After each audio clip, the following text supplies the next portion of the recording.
Thank you, Lord. Thank you, Jesus.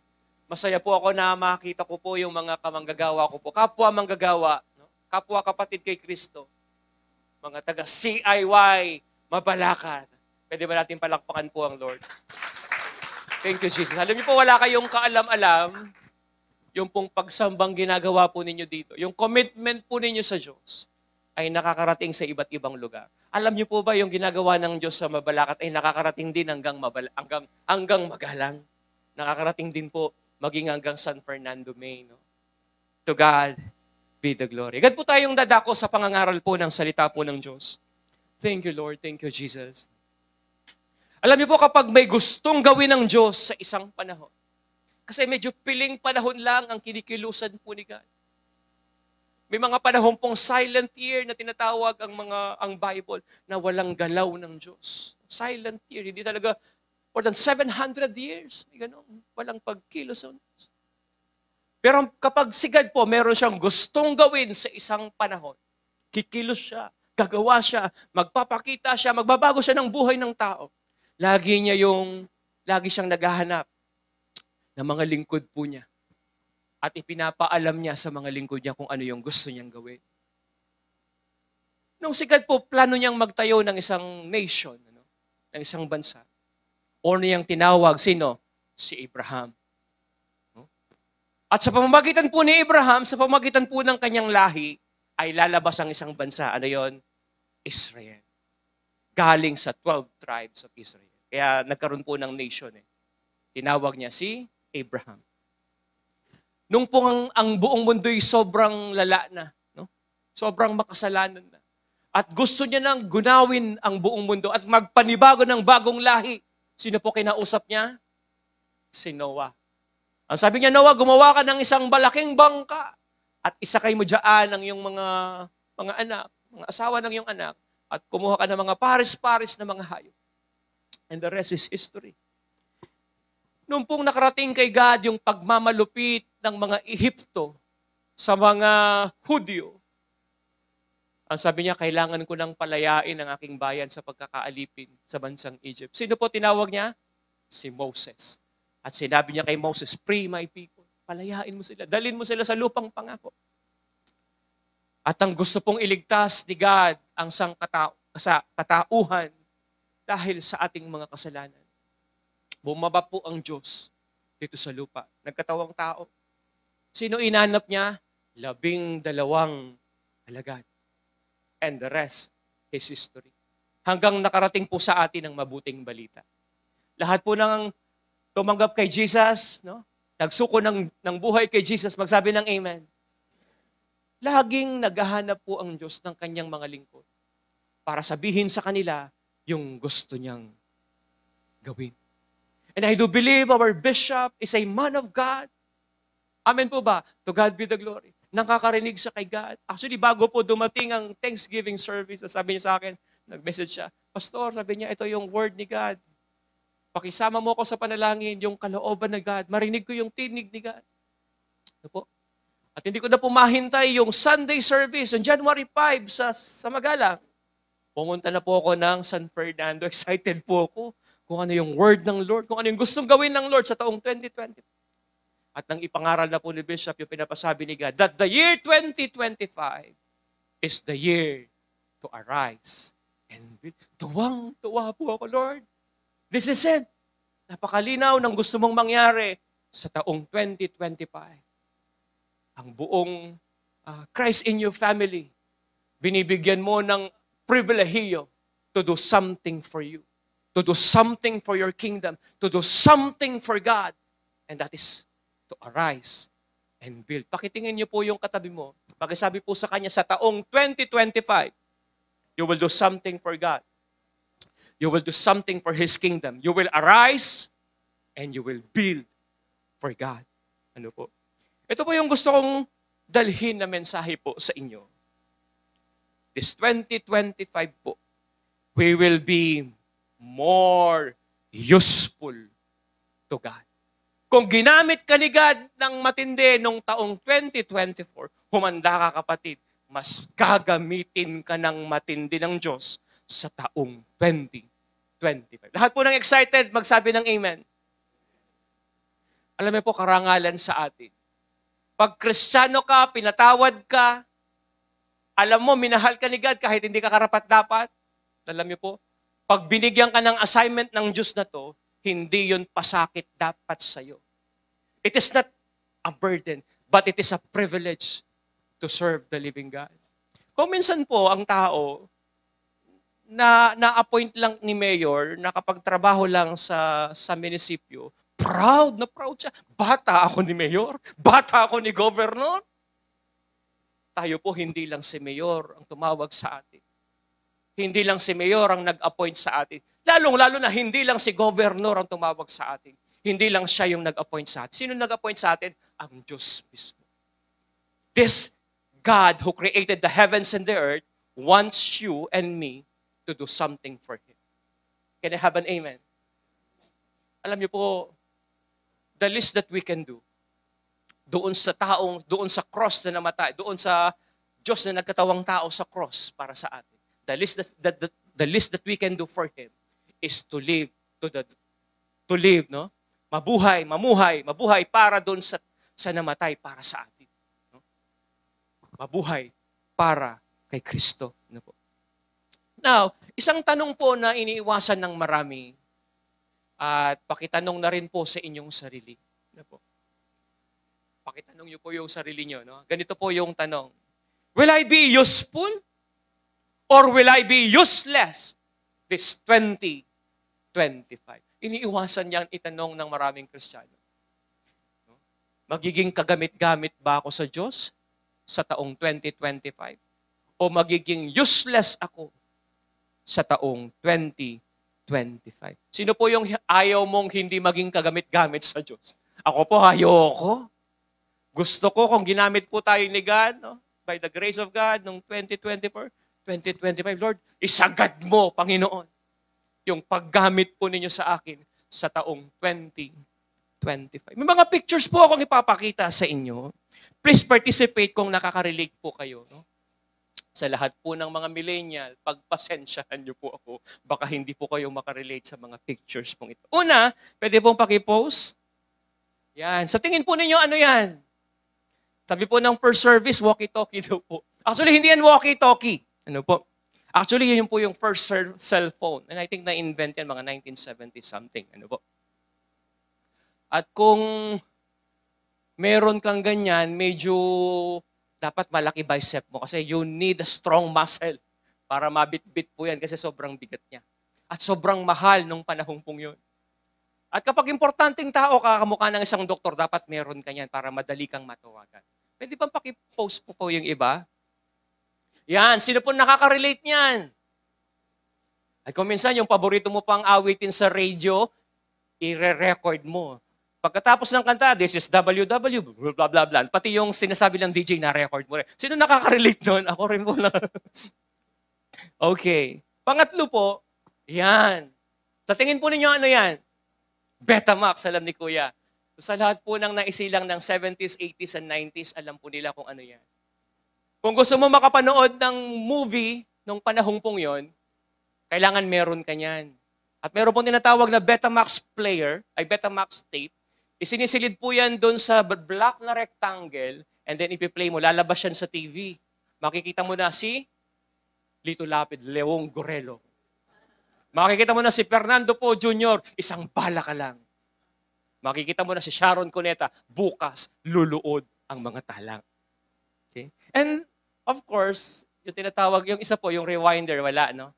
Yung right etiquette o yung tamang pag-uugali, kapag nagrenta ka ng VHS tape or Betamax tape, ano gagawin mo? I-rewind mo muna bago mo isuli yan sa Video City o kung ano man pong video rentals. Kasi bakit? Pag isinoli mo yan ng hindi naka-rewind, nakakunot yung kilay ng nagbabantay.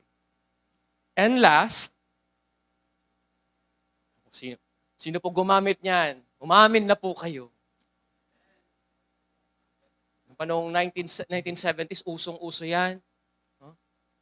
Nilalagay po yan sa bandang belt mo dito. Pagkatapos makikinig ka ng, pwede ka mag-play ng cassette tape, ng radio, at tapos, ganun. Yeah, yo. Okay. Now, bakit ko po pinakita yung mga pictures pong yon? No? Bakit ko po yan sinasabi sa inyo? Because once upon a time, those things are very useful. But today, they are useless. Ewan ko kung may gumagamit pa po ng ganyan ngayon. No? Once upon a time, they are useful. But today, they are useless. Not unless meron kayong museum, pwede nyo i-display. No? Pero today, they are useless. At ayaw nating mangyari yan sa bawat isa po sa atin. That once upon a time, ginamit tayo ng matindi ng Diyos. Nangaral ka, nag-share ka ng Word of God. Ginamit ni God yung mga kamay mo at naging pagpapala ka sa marami. Ayaw natin na sa taong 2025, we will become useless. Hindi po kasi nangangahulugan na ginamit tayo ni God noong 2024 ay automatic gagamitin na tayo ni God sa taong 2025. Can I have an amen? It is not guarantee. Ano po? Kung hindi tayo magbabantay, kung hindi tayo mamamatay sa sariling kagustuhan, kung hindi natin yayakapin, ano po, yung kalooban ng Diyos, there is always a tendency that we will be useless to God. As I said, ayaw po nating mangyari yan sa taong 2025. Lahat po ng pumapalag, magsabing amen. Ay Lord, ako bisa. Ating kang gagawan kayo ng 2025, tapos ako magamit. Ay Lord, ako buri ita. Ako bisa. Gamitin mo ako, Panginoon, ng matindi. Habang may hininga ako, habang may lakas ako, Lord, laspagin mo ang buhay. Gusto ko yan, laspagin mo yung buhay ko. Maganda na yung nanghina ka ng may malalim na dahilan. Amen po ba? Maganda na yung nabuhay ka ng may katuturan.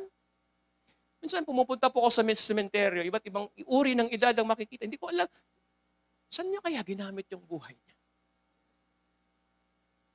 Minsan 78 years old, 80 years old. Saan kaya nagamit yung 90 years niyang existence sa mundong ito? Minsan napapaisip po ako. Isa po sa clear, powerful evidence ng isang taong pinatawad lahat ng kanyang kasalanan. Naranasan ang biyaya ng Diyos, ng pag-ibig ng Diyos, ng kabutihan ng Diyos. They have a burning desire to serve God and bring glory to His name. Lahat po ng nakaranas ng pagpapatawad ng Diyos, no? Ng biyaya ng Diyos, ng kabutihan ng Diyos. Lagi pong may marubdob na pagnanasa sa puso nila na paglingkuran siya at magbigay ng parangal sa kanyang pangalan. Sabi niyo po sa katabi mo, grace. Lahat ng kinahabagan ng Diyos. Minsan po, isang toddler, no, ang kasama pong nakahiga ng kanyang nanay doon po sa kanilang kwarto. And bigla pong tinanong ng toddler pong ito sa kanyang nanay. Mommy, sabi niya, how come you married daddy? O ba't kanupe kasalanan ng tatang na? Why, anak? Bakit mo natanong yan? Kasi sabi po ng bata, because daddy looks poor. Ano? Tawang-tawa po yung nanay. At kinabukasan po, kinuwento ng nanay sa kanyang tatay. O, tawang-tawa po yung tatay niya. Tawang-tawa po yung tatay niya. Bagamat hindi sila bagay, kasi po mayaman yung babae. Hindi sila bagay. Sa kabila po na hindi sila bagay, gusto pa rin siya ng babae. Mahal pa rin siya ng babae. That is grace. Lahat po ng may asawa, kasama niyo po asawa niyo, taas yung kamay. Pwede niyo pong pakitingin yung asawa po ninyo. Sige po, eye to eye. Eh di ba hindi rin po kayo bagay? Pakitingin niyo po seryoso. Pakitingin niyo, hindi kayo bagay. Langit siya. Putik tayo. Pero sa kabila po nun, gusto pa rin tayo. Mahal pa rin tayo. That is grace. Hindi tayo bagay sa Diyos, mga magulang ko't kapatid. Banal siya, makasalanan tayo. Holy siya, putik tayo. Higit pa tayo sa isang filthy rags. Basahang meglumot na. Ano ba kang tatawag yun? Yun yung description ng Bible. Ganon tayo. Pero sa kabila po ng hindi tayo bagay sa Diyos, gusto ka pa rin ng Diyos, mahal ka pa rin ng Diyos sa kabila ng hindi tayo bagay sa Kanya. Sige po, palakpakan natin ang Panginoon.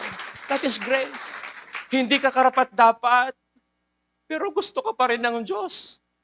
Hindi ka karapat-dapat, pero mahal ka pa rin ng Diyos. Actually, wala tayong magagawa na pwedeng magpa-turn off sa atin sa Diyos.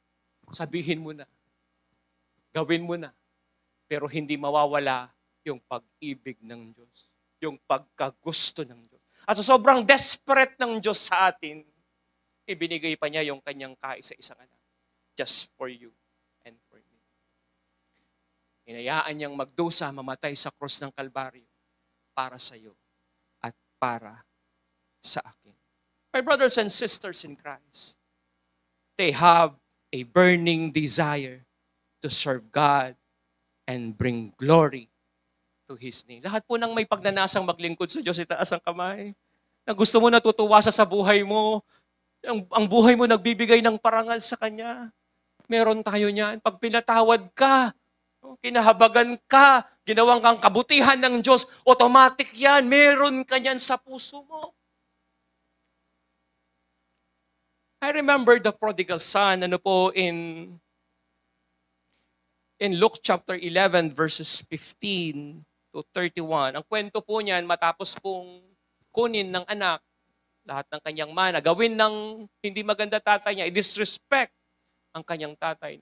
At wala na siyang makain, naubos na lahat ng kanyang mana. Sabi niya, balik ako sa aking tatay. At sasabihin ko na nagkasala ako sa Diyos at nagkasala ako sa Kanya. Ibilang na lang ninyo ko bilang isang alipin. Ano sabi po ng prodigal son? Nung siya bumalik na, ano sabi niya? Hindi niya na hiningi na maging anak uli. Anong hiningi niya? Ibilang na lang ninyo ko bilang isang alipin. There is always a burning desire sa puso po ng taong kinahabagan na maglingkod sa Kanya. I also remember King David in Psalm 116 verse 12, matagumpay na si David. Hinog na siya, matagumpay na.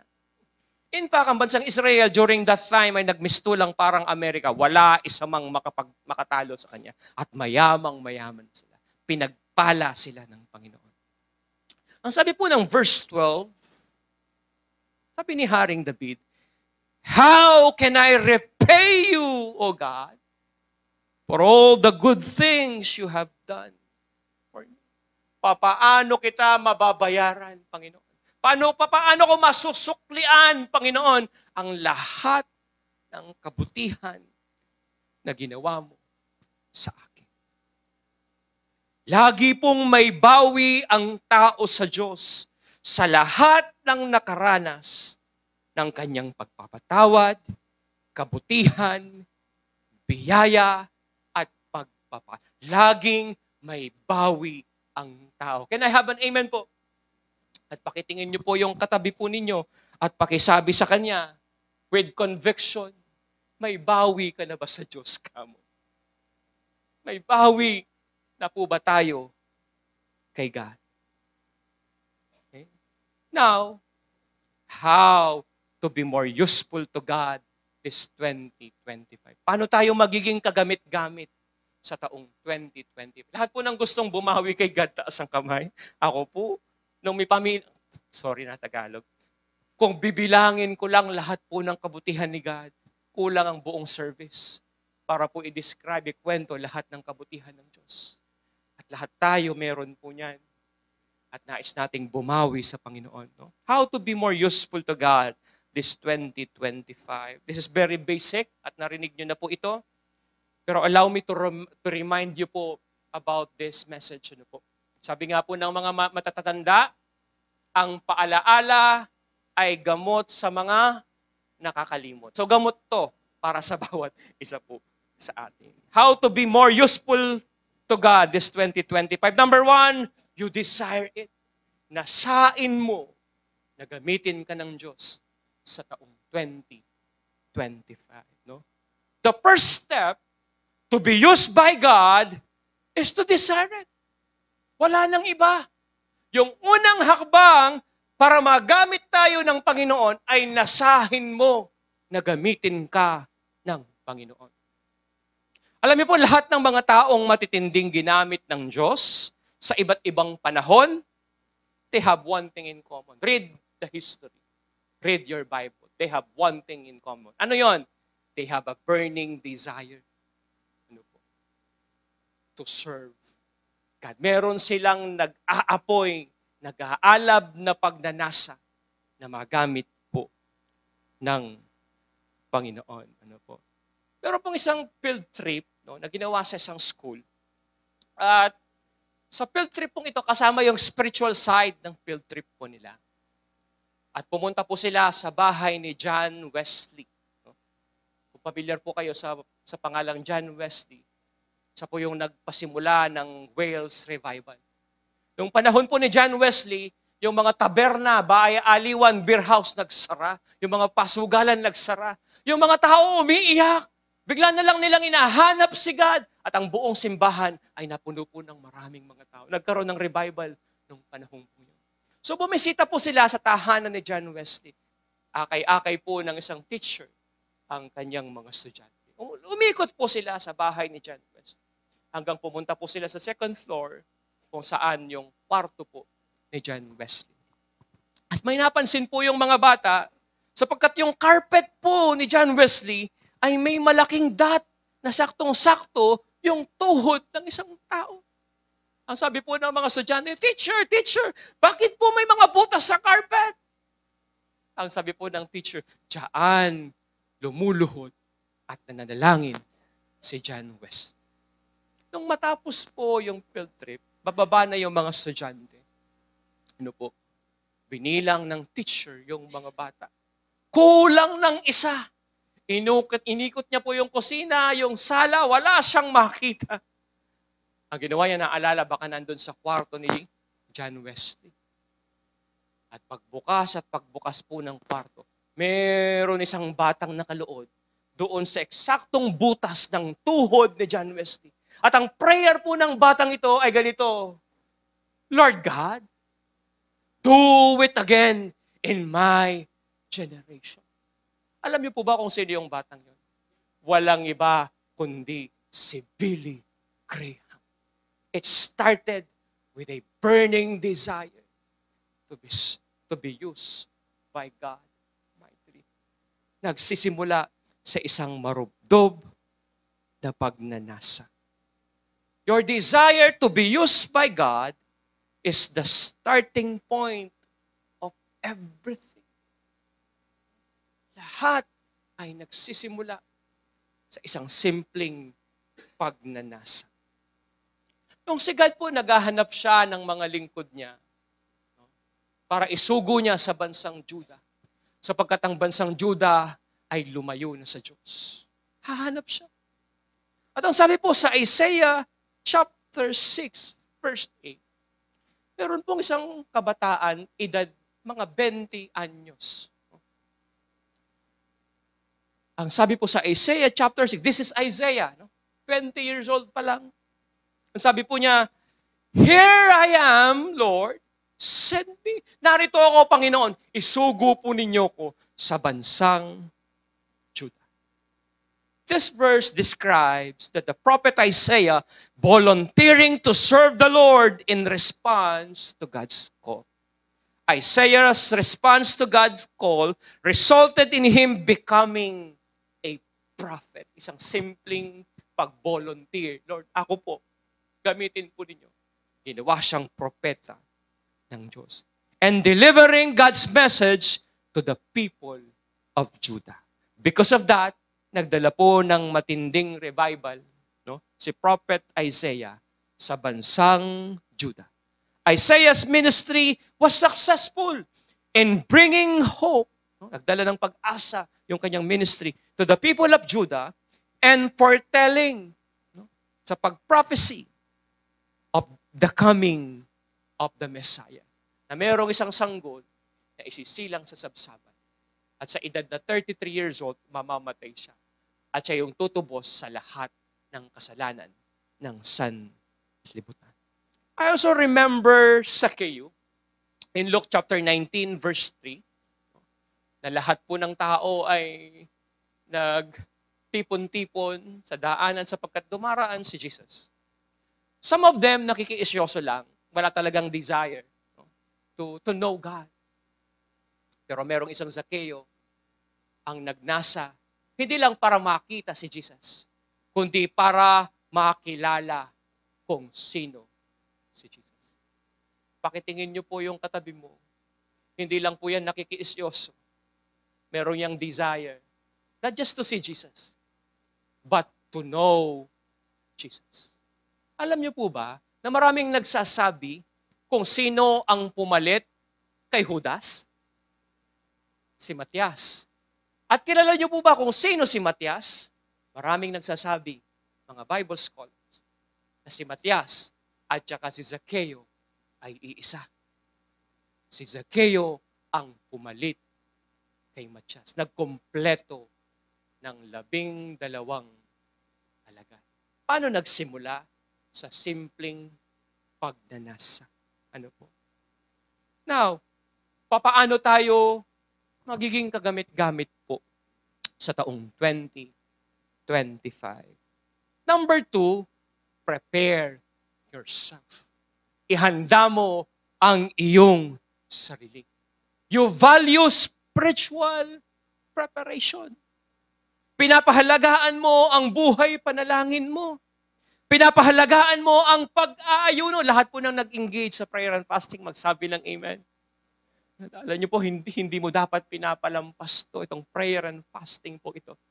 Kasi kapag nakibahagi ka nito, wholeheartedly, nag-submit ka kay Jesus, may magandang mangyayari sa buhay mo after this 21 days and prayer and fasting. Ano po? It will elevate us. This prayer and fasting, iaangat tayo. No? Magkakaroon ng arise sa buhay natin sa prayer and fasting. From normal to supernatural. From ordinary to extraordinary. Ano po? From flesh to spirit. Ano po? From man's will to God's will. Yun yung ginagawa po ng prayer and fasting. Pinapahalagaan mo ang pagsamba, ang salita ng Diyos, at ang kanyang kalooban. Can I have an amen po? Alam niyo po, arise and build. It is the year to be more useful to God. Ito yung panahon na mas magiging kagamit-gamit ka sa Diyos. Why? You will arise. You will build. You will do something for God. You will do something for His kingdom. Ano po? And arise and build demands right preparation. Naghahangad yan ng tamang, nagdidemand yan, ng tamang paghahanda. Hindi po yan basta-basta na lang mahuhulog sa langit at sasaluhin natin ang lahat ng to. Hindi. You need to prepare yourself. Lahat po ng gustong maging useful, magsabi ng amen. At pakisabi sa katabi mo, maghahanda ako. Humanda ka. Okay. Tamang paghahanda. Actually, lahat ay nagsisimula. Yung success ng bawat events, yung success ng bawat tao ay nakasalalay sa tamang paghahanda. I remember yung pong kasabayan po namin ni Tito Henry Richard Gomez. Matinee idol during that time. Nung ikasal po sila ni Lucy Torres, it takes 2 years. Nang ito po ipalabas sa TV. Wow, wedding of the year. Yun yung nakikita nila, pero sa likod nun, 2 years in the making. Right preparation. Sa likod po ng mga matitinding, mga professional, doctors, lawyer, engineer, sa likod po nun, maraming paghahanda, pagtitiis. Kaya sila nakarating, doon sa anumang stadong meron sila. Lahat ay nakasalalay sa tamang paghahanda. Ang sabi po sa Joshua chapter 3 verse 5 ng Amplified Version, ang sabi po ni Joshua sa mga tao, because merong gustong gawin ng Diyos. Ililid ni Joshua yung mga tao papasok ng promised land. They will arise, they will build. No? Sabi po ni Joshua, then Joshua said to the people, sanctify yourselves. In short, be ready. Ihanda nyo ang inyong sarili for His purpose. For tomorrow, the Lord will do wonders, miracles among you. Kapag may tamang paghanda, mayroong galaw ang Diyos. Kapag may right preparation, mayroong pagkilos ng Diyos. You see po, our readiness will make room to our usefulness in the ministry. Pag ready ka, gagawa yan ng daan, no? Para maging kagamit-gamit ka sa ministry. Kahapon po, mga bandang, I think mga 6, no? 6 p.m. Biglang tumawag sa bishop, nakita ko po, sinagot ko agad. Sabi niya, Pastor, palit muna tayo. Doon ka muna sa CIY Mabalacat. Dito muna ako sa CIY Santa Lucia. Ano kaya, hindi po ako ready, no? Hindi ko napanood yan kila Bishop, yung wala silang sinasayang na sandali. Lahat ay paghahanda. Kuminsan nga po, maliit pa lang sila Joy po noon, sila Ate Joy. Kuminsan makikita namin si Bishop, nakatulog na, yung Bible niya nandito pa na, hindi niya na malayan, nakatulog na siya. Wala siyang sinasayang na sandali. Napanood ko po yun. At hindi masamang gumaya. Amen po ba? Kapag tama naman ang ginagaya mo, okay lang gumaya. Especially kung ang ginagaya mo yung paglilingkod sa Diyos, yung commitment mo sa Panginoon. Ano po? Our readiness will make room to our usefulness in the ministry. Ano kaya hindi po ako ready? Bishop, kaya na mo po. Ako po ready. Ay, wala po ako ngayon sa inyo. Nasayang ko yung pagkakataon na magamit po ng Diyos at magbigay ng parangal at papuri sa Kanya pong pangalan. To God be the glory. Ano po? Napansin po ba ninyo ang month of January is our prayer preparation? Sapagkat inihahanda natin ang buong taon. No? Kaya tayo nag-launch po ng prayer and fasting. Why? Bakit tayo nagpe-prayer and fast? Kasi hindi automatic na ginamit ka ni God ng 2024, gagamitin ka pa rin ng Diyos ng 2020. Kung hindi ka magbabantay. Bakit tayo nagpe-pray and fast? Because we want to be useful for God. Ayaw nating matulad po doon sa mga pinakita ko doon sa kaninang introduction. That once upon a time, they are useful. But today, they are useless. Ano po? Pakisabi po sa katabi mo, be ready. Value spiritual preparation. Kung meron pong young people dito at yung kaibigan mo, young people mo, dinapuan ng anointing ng Barangay Tanod. Alam niyo po ba yung barangay ng anointing ng Barangay Tanod? Libot dito, punta dito, tambay dito, pasyal dito. Huwag kang gagaya. Anong gawin mo? Maglaan ka ng panahon sa panalangin. Irespeto mo ang Diyos, ang Kanyang salita. I-ready mo ang iyong sarili. Pahalagaan mo ang kalooban ng Diyos. Makikita mo, pagdating sa dulo, iba yung kwento ng buhay mo. Nandun ka, pinaparada ka ni God sa tagumpay. For the glory of His name. Ano po? Number 3 po, papaano tayo magiging kagamit-gamit kay God sa taong 2025. Number 3, always humble yourself before God. Lagi kang maging mapagpakumbaba. Humble mo ang iyong sarili. Kung hindi mo i-humble ang iyong sarili, sapilitan kang i-humble ng Diyos. You will be first by God. May nilagay po ako dyan.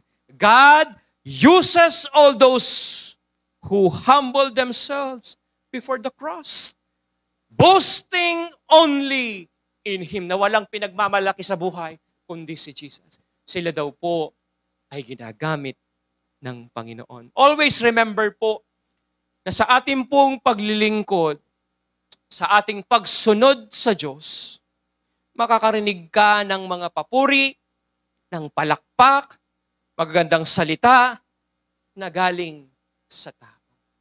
Oh, nakaka-bless ka naman, sister. Very anointed pag naglilid ka ng worship. Grabe ka, brother. Pag hawak mo na yung drums, naku, napapalundag ako sa pagsamba. Kapag nangangaral ka, pastor, kuya, nabe-bless ako. Makakarinig po kayo ng ganyang mga salita. Ng palakpak na galing sa tao. Pakatandaan po natin kung bakit ka pinapalakpakan, kung bakit sila sumisigaw ng Hosanna, Hosanna to the highest, o in the highest, kaya kanila latagan ng balabal, ng dahon ng ulibos, o red carpet. It is not because of you. It is because of Jesus. It is not you, my brothers and sisters in Christ. It is Jesus. Bakit ko po yan sinasabi? Kasi nabasa ko po yan sa Mark chapter 11, verse 7 to 10. This is the triumphant entry of Jesus to Jerusalem. At bago siya pumasok po ng Jerusalem, ang sabi po niya sa dalawang alagad, pumunta ka sa kabilang nayon, sa Betania, if I'm not mistaken. Mayroong batang asno doon na nakatali. Kalagan mo, kailangan ko yun. Gagamitin ko yung asno. Sumunod po sila. Kinuha nila, dinala yan kay Jesus, at nagpatong sila ng balabal doon sa asno. And in verse 7, dinala nila kay Jesus ang batang asno, matapos isapin sa likod nito ang kanilang mga balabal, ay sumakay si Jesus. Ginamit ni Jesus ang asno. Kaya wag tayong patatalo. Asno, ginamit ng Diyos, tayo pa kaya? Huwag kayong papayag na asno lang ang gagamitin ni God. Dapat higit tayo. Amen po ba? Marami ang naglatag ng kanilang balabal sa daan, samantalang ang iba naman nagputol ng mga dahon sanga ng kahoy, at iyon ay kanilang nilatag sa daan, ginawang red carpet. Ang mga tao sa unahan at ulihan ni Jesus ay sumisigaw ng ganito, purihin ang Diyos, pinagpala ang dumarating sa pangalan ng Panginoon. Pagpalain ang malapit ng itatag na kaharian ng ating amang si David. Purihin ang Panginoon sa kataas-taas. Kung kayo po ang asno, ano po ang mararamdaman ninyo? Grabe. Dati burak mo yung dadalanan ko, ngayon red carpet na. Dati walang pumapansin sa akin, ngayon pumapalakpak ang maraming tao. Ano po ang magiging pakaramdam ninyo? Magaling talaga ako. Anointed talaga ako. Gifted talaga. Nag-practice na kasi ako sa worship, kaya ganyan matindi yung worship. My brothers and sisters in Christ, it is not about you. It is not about us. It is because of Jesus Christ. Humble yourself before God. Ali po, paulita mo, sorry sa Tagalog, hindi dahil sa atin, kundi dahil sa Panginoong Jesucristo. Matapos pong gamitin ng Diyos ang asnong ito, sinooli, nasa Bible, basahin niyo po, sinooli yan sa may-ari. At meron siyang nakatabi, nakapwa asno. At ang sabi po ng batang asno to, bakit hindi na ako nilalatagan ng carpet ngayon? Bakit hindi na sila nagpuputol ng mga daong sanga at nilalatag sa aking daraanan? Bakit burak pa si bayong tatuklan ko? Sorry po sa tayo. Bakit putik uli? Alikabok uli? Ang sabi po ng kaibigan niyang asno, hey, migising ka. Gumising ka. Hindi ikaw ang pinapalakpakan nila. Hindi ikaw ang nilalatagan nila ng red carpet. It is Jesus. You will remain ordinary without the Lord Jesus Christ. Be humble yourself before God. Mga magulang ko at kapatid, napansin ko po Laging may magandang balik sa tao ang paglakad ng may kababaang loob. Sa tuwing pinipili nating maging mababa po, tayo pa rin ang makikinabang po niyan. Ano pong sabi po ng Luke chapter 14 verse 11? Sapagkat ang nagmamataas ay ibababa. Ang nagpapakababa ay itataas. Laging may balik sa tao po ang paglakad ng may kababaang loob. Sabi po ni Bishop kanina, sa atin daw pong mga Kapampangan, wala tayo pong ipinagmamalaki, kundi ang pagiging humble natin. Joke lang po yan. Opo.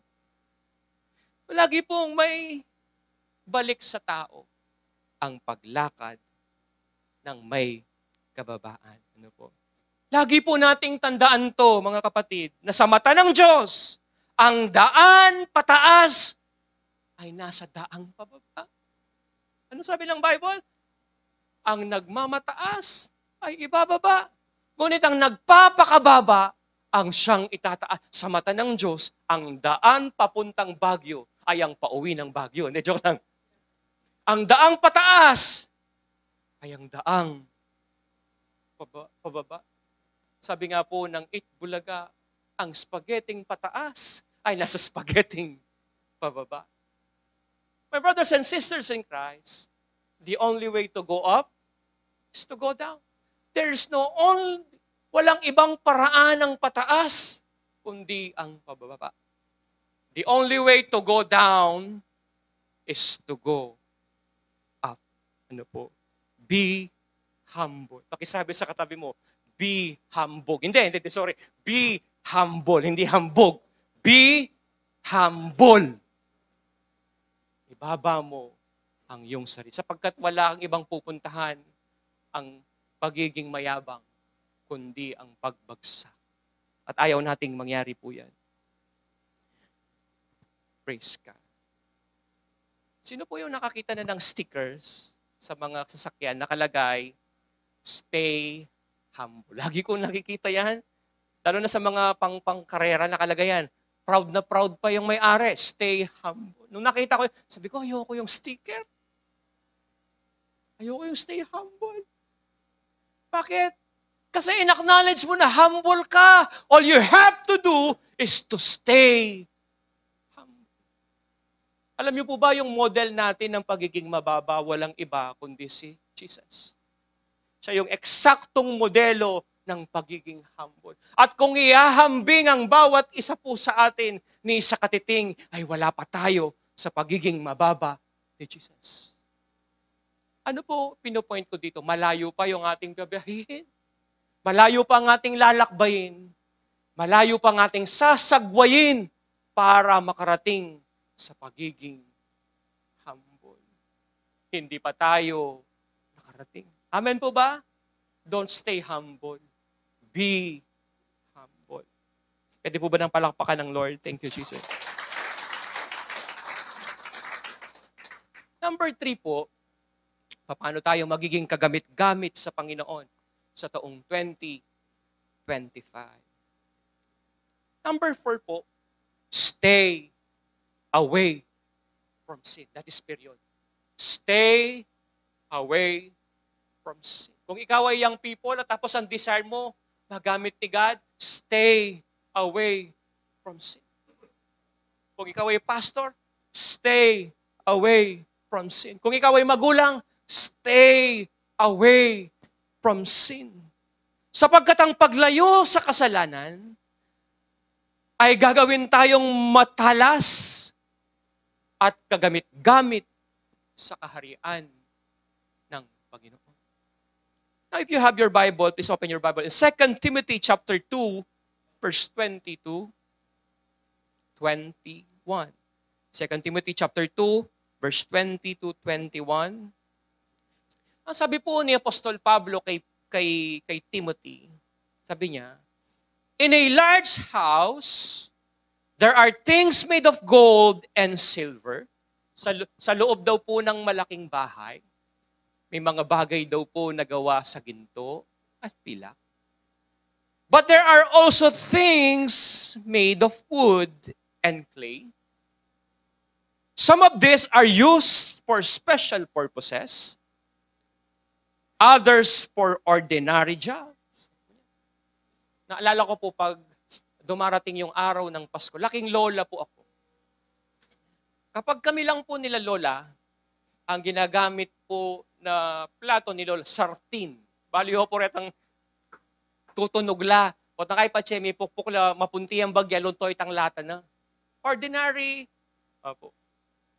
Pero pag dumarating sila tita, na matagal pong hindi nakita, ang nilalabas po niya, yung mga porcelain, mga pang-piesta nung panahon yun. Nilalabas yung mga gamit for special purposes. And in verse 21, sinabi ni Apostol Pablo kung sino yung mga gamit. Mga tao pala sila. No?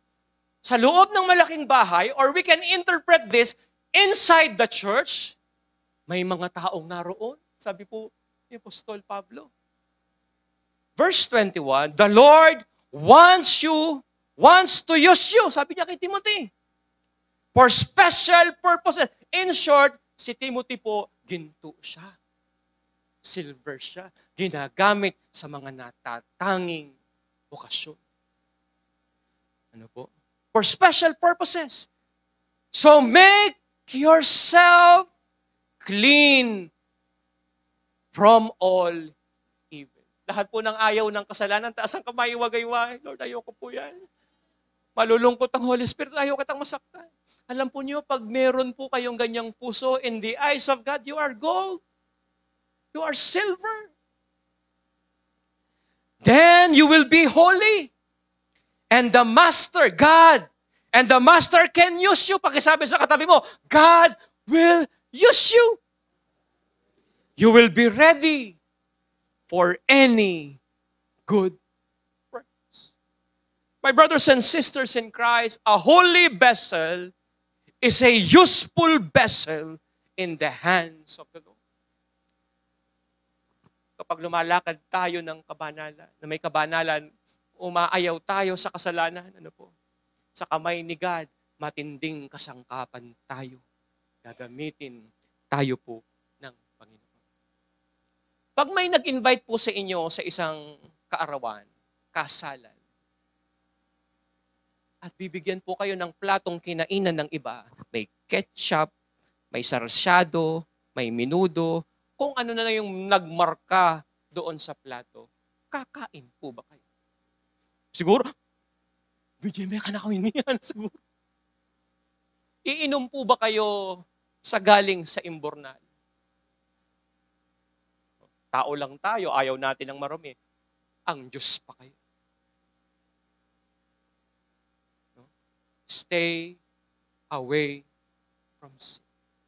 Kung gusto nating maging useful po sa taong 2025, stay away from sin. Ano po? Lumayo po tayo sa kasalanan. Maging babala po sa atin ang pangalang Samson. Ang ganda ng destiny ni Samson. Ang ganda ng nilatag na destiny ng Diyos sa kanya. Gagamitin siya ni God mightily. Magiging vessel siya ng Panginoon. Kaya lang anong ginawa niya? Sinunod niya yung nasa ng laman, yung sarili niyang kagusto. Nilimot niya yung kalooban ng Diyos. How can a strong man become weak? It is sin. It is sin. Alam niyo po, lahat tayo may natatagong lakas na galing sa Diyos. Natatanging talento na para lang sa iyo. Pero kapag nabubuhay tayo sa pagkakasala, mawawalang saysay ang lahat ng ito. Maging babala po sa atin ang buhay ni Samson. Ang Biblia po, hindi lang naman yan punong-puno ng mga pangako ng Diyos na dapat i-claim. Punong-puno rin po yan ng mga babala na dapat bigyang pansin at halaga. Amen po ba? Sa akin pong pagtatapos, napansin po ba ninyo? Masyado akong mapapansin. Napansin ko po, pagdating ng hapon, madaming taong pagod. May napagod ng walang katuturan. May napagod ng walang kabuluhan. Pero may napagod ng may malalim na dahilan. Alam niyo po, kahit wala kayong gawin sa maghapon, kahit manood kayo ng sunod-sunod na limang movies ng Netflix, pagdating ng dapit hapon, ano pakiramdam mo? Pagod na pagod ka. Mapapagod at mapapagod ka pa rin naman. Pagdating ng hapon, maganda na yung napagod ka ng may malalim na dahilan, ng may malalim na katuturan. Serve God. Make yourself very useful to God.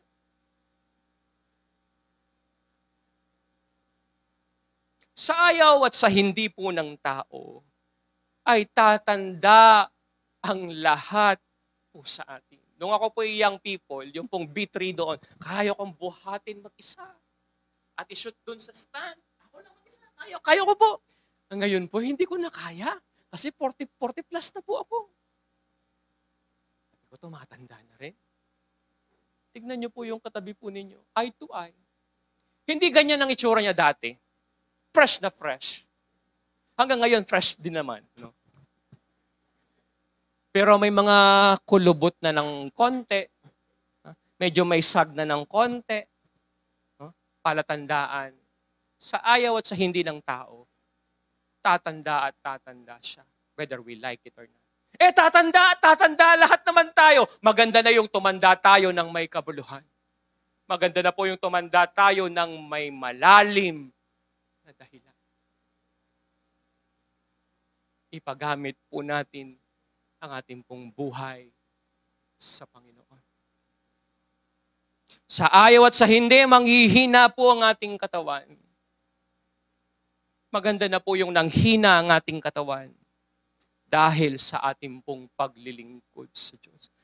Gusto ko po yung kanina na nabitawan ko pong salita.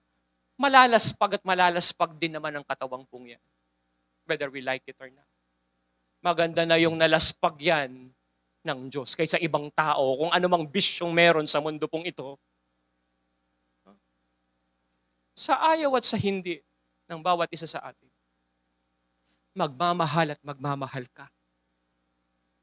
Either tao, bagay, o anumang bagay na ino-offer ng mundo. Magmamahal ka na rin naman, make sure magmahal ka ng worth it. Magmahal ka ng may malalim na dahilan, ng may malalim na katuruan. Love God, serve God. Ano po?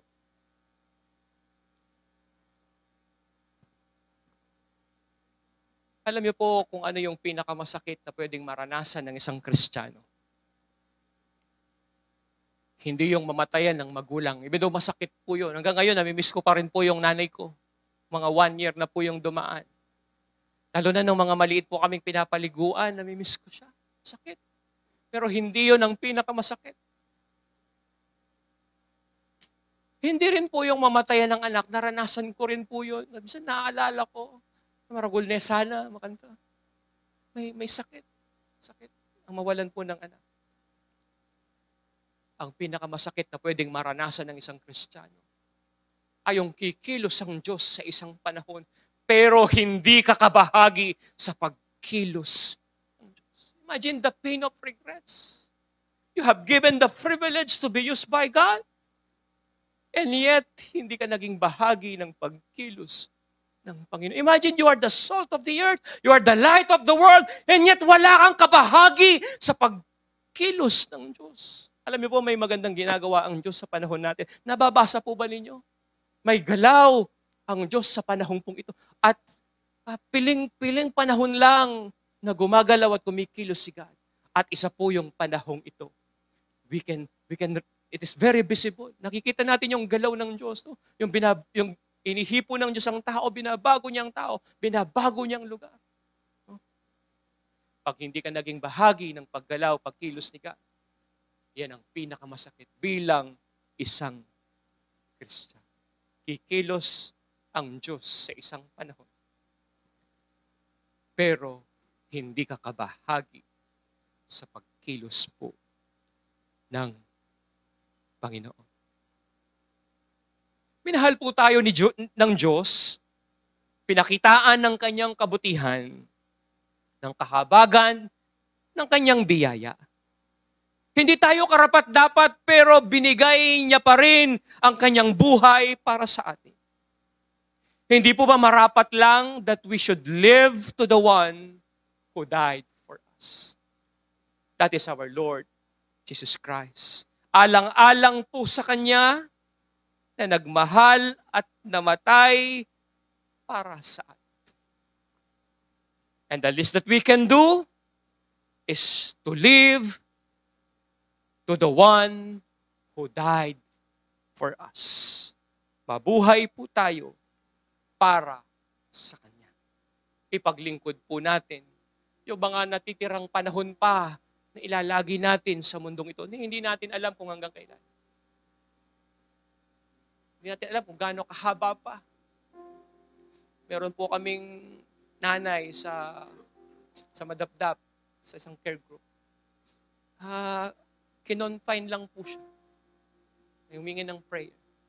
Maya-maya yung sumunod na text, patay na sila. Ganun lang po kaikli ang buhay. Hindi natin alam kung hanggang kailan.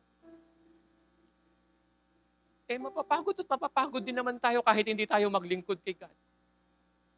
Maganda na po tayong napagod tayo sa ating paglilingkod sa Panginoon. Samahan niyo po akong tumayo at tayo po'y dadalangin sa Diyos. Personally, kausapin mo si God. Just lift up your hands towards heaven and have a personal encounter with Jesus. At maging dalangin ng iyong puso, Lord, I want to be useful, to be more useful this 2025. Sing this song with all of your heart. Make it a personal prayer. If you want as an offering, I will give it. If you want a sacrifice, I will obey. Thank you, Jesus.